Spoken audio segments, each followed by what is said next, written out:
Hey guys, how's it going?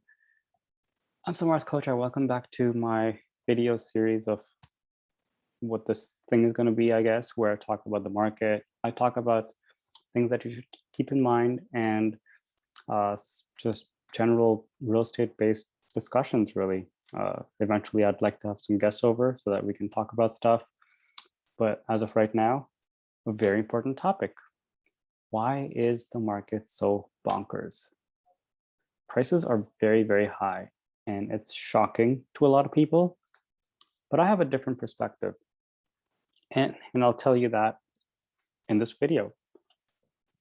I don't think it's too shocking to see high housing prices. I I don't think it's going to go down either. I think we're in the infancy of mass adoption of housing, unlike the past where we've had a lot of renters, typically in the Toronto GTA area, who are renting while they work and they earn money, they save money, and then eventually they go out and they buy their house once they get married. I think we're at pretty much the infancy of what I just mentioned, which is mass market adoption of housing. And when I say housing, I mean home ownership. And therein lies the problem. There aren't enough homes. And that's happening primarily because there aren't enough homes on the market for sale, because they're either A, owned by investors who want to rent them out, which is why you currently see an excess inventory of rental units in the market. And there's also a lot of buyers in the market. So what that means is the buyers don't want to rent, the investors don't want to sell, and the investors want to rent it out. So the only people who are really renting it out is maybe the new people who are moving here from overseas who have nowhere to live. And they say, hey, we need a place to live for at least our first few months. Where do we go? Where do we live? Let's just rent a place because we don't know the lay of the land. We'll learn this way and figure out how things really work in this market. As far as my theory as to why the housing prices are high, now you got to hear me out, because I came from a background of engineering, and in engineering, or having worked as an engineer over here in Toronto, I can tell you that there was a lot of expense going into just the day-to-day life of going from where I am right now in Mississauga to a place like downtown Toronto. That expense was eliminated just like that last year in March when things shut down. And that's not a small expense. That's a very big expense when you take everything into account, but also keep in mind that leaving your house and the time it takes to get to your workplace, the expenses at the workplace, they all add up. It adds up to a very big amount. And once that expense is gone, once you're working from home, bam, your affordability goes way up. And now you realize that, hey, I was renting all this while, and I could be buying a place of my own and living in it and building equity and owning a piece of real estate. Heck, why would I not do that? And that's the mindset shift that's happened over the past year here in Ontario, at least near where I live. So without further ado, I wanted to share a little deck that I've been building. So hope you can all see that. It's cool. Very simple, you know, Excel sheet on my Mac.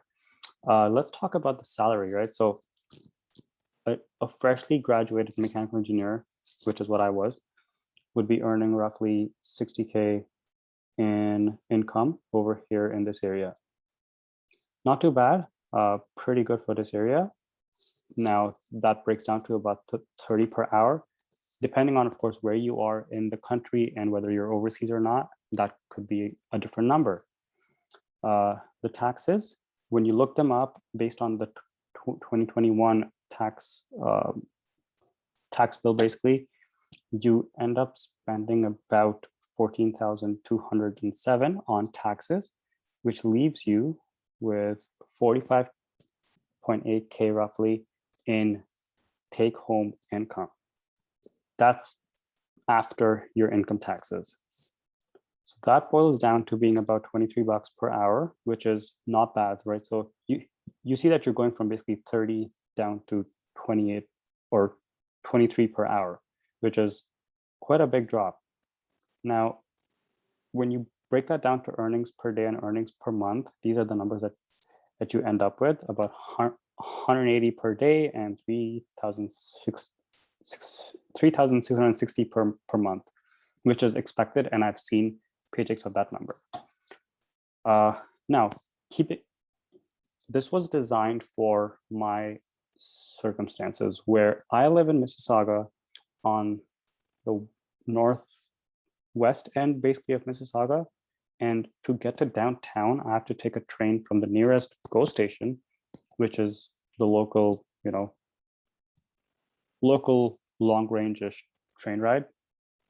And that, but I also would have had to take a TTC, which is the local subway or bus in Toronto to get to a place of work, which may not have been right near the train station.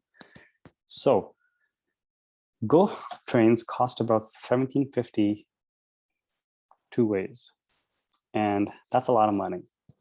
That is per day, right? So when you break it down into a month, you're actually spending roughly 350 bucks every single month just on trains if you go 5 days a week for 4 weeks in a month.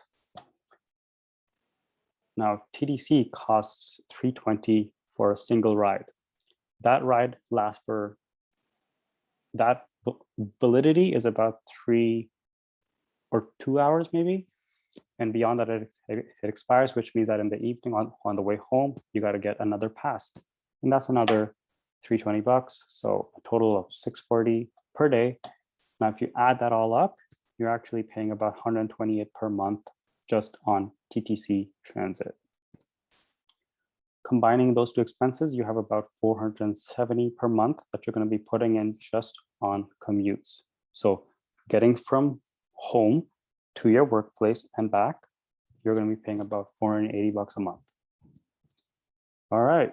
Now, of course, when you go into the office, keep in mind that, you'll be going out for a walk with your colleagues. You're going to be having a coffee here and there. When you're walking from home to the train station, you could grab a coffee there. In the evenings when you're sleepy or whatever, you just grab a coffee, a soda, a pop, whatever it is. And I was being quite soft on this one when I called it for $2 a coffee. Now, depending on where you buy your coffee from, it could be a Starbucks, it could be a Second Cup, it could be one of those higher end coffee shops. But that expense would be a lot higher. But let's say you're having 3 coffees a week at $2 each. So you have about $6 per week, and multiplied by 4 weeks, it's 24 per month. Right? Now, again, being very, very lenient on this expense where you have 12 to 20 bucks once a week that you're having a meal. Let's say, it's a Friday, you're going out for a nice lunch with your friends, your colleagues. I just estimated this as being about 100 bucks a month for meals out, where you could be having a good bowl of ramen, a bowl of sushi, or like a very fancy restaurant, or even like a simple thing like, I don't know, a meal at a food court, which is approximately 12 to 15 bucks. Meals in downtown are not cheap, and that expense adds up, and it adds up big time. So keeping in mind all these things, which are expenses that you would end up paying for, you end up earning about 3,000 per month, which is a net loss of about 600 bucks, depending on the kind of lifestyle you live. And it could be far, far higher, and it could also be far, far lower, depending on where you live, what you eat, what you drink, how much coffee you drink, and all that stuff. That's how much of a portion of your gross income it actually is. So when I say gross, I mean the post-income tax gross. And you're paying about 16% of your gross income on these expenses. Now, I want to keep one more very important variable in mind, which is that when you commute to the office, you're putting in a lot of time, oftentimes more than 2 hours per day. But for this example, I've just estimated it as being 2 hours per day on the commute. Okay, so I'm just going to slide this over a little bit. Crap. Yeah, so let's say we spend about 2 hours per day on the commute. At an hourly wage of $30, that is completely lost time.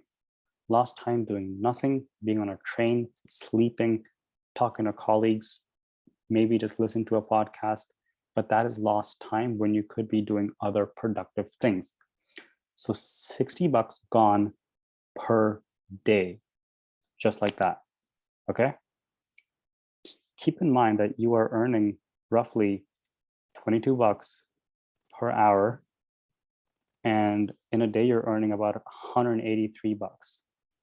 So out of all that, you lose about a third of it in your commute, right? Now, that's just for one day. When you multiply it into 20 days, you end up at a loss of 1,200 bucks a month. That's how much you're just burning just like that, because you're expending energy, time, and doing nothing really on a train when you go to the office. Yes, there are some people who are working. There are some people who could be reading a book. There are some people who could be listening to a great podcast or a book, and that's fine. But in general, that time is unrecoverable, and it's just basically burnt because you're just on your way to work.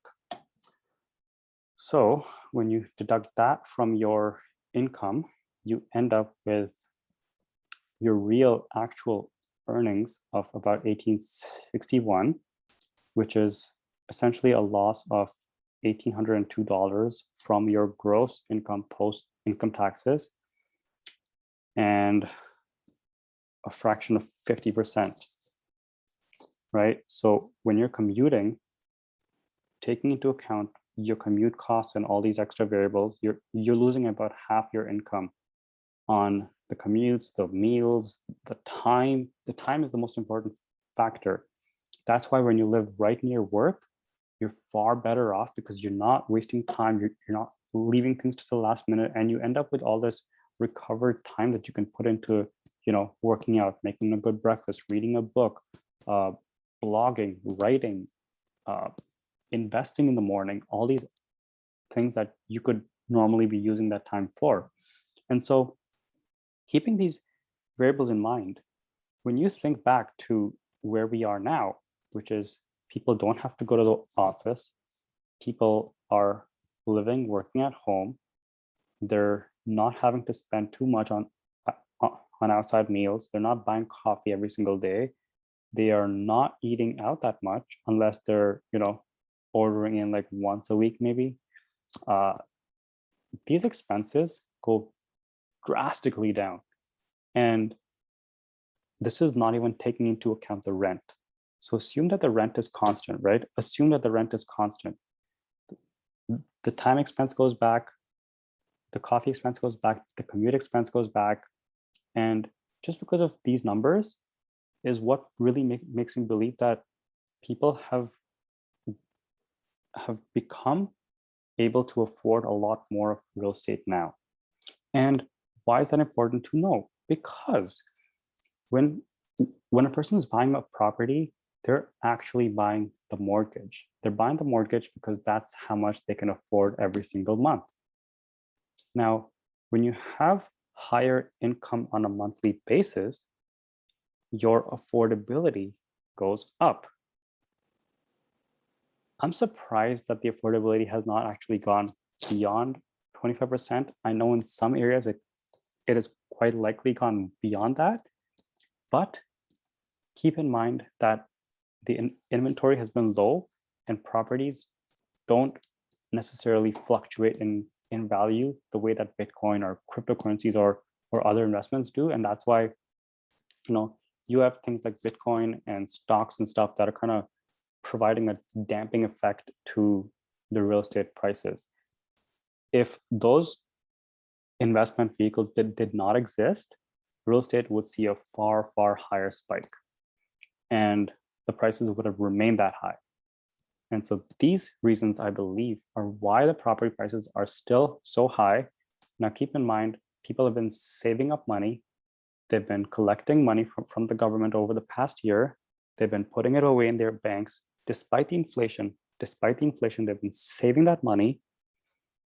And it is my guess and belief that as immigration continues to happen here in North America, as people continue to want to and aspire to own bigger places, the property prices will only go up. Now, will it go down? Of course. It could be a tapering effect. It could be a slight decline. But in general, we're still at the point where the prices have only gone up, I think, about half of where they could actually be. And that's primarily because of other investment vehicles existing outside the real estate market. So I hope you enjoyed this video. I hope you learned something in this video. This is just realistic math that I did based on my own expenses. And keeping in mind that time is at the end the biggest expense that we end up paying for when we commute to our jobs and waste hours and hours and hours on the road, on the highways, in trains, doing nothing, maybe listen to a podcast, listen to music, the radio, whatever it is. Now we have that time back. Now we have our money back. Now we have our wealth back. You know, these are all very positive changes because people are getting back their lives. They're getting back their time. They're getting back time to be with their families. And that's irreplaceable. You can never put a dollar amount on any of those things.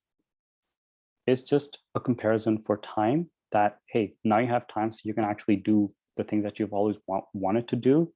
And everyone who's preaching that, you know, we got to go back to the office, we got to go back to the old way of working, that's not going to happen. You know, that's never going to be the same way that it was because people are so happy right now. They're happy that they're earning more. They're happy that they're able to be with their family more. They're happy that they're able to afford more. You know, that again leads to a question: is inflation really a government-caused effect? Perhaps, but you know what? People are not too upset about it because they have more affordability now. They can afford more things now. So with that, I'll talk about inflation in my next video. But for now, I'm wrapping it up. Thanks again for tuning in. Samarth Kochar, once again with Keller Williams Signature Realty here in Oakville, Ontario. Thanks for tuning in. Peace.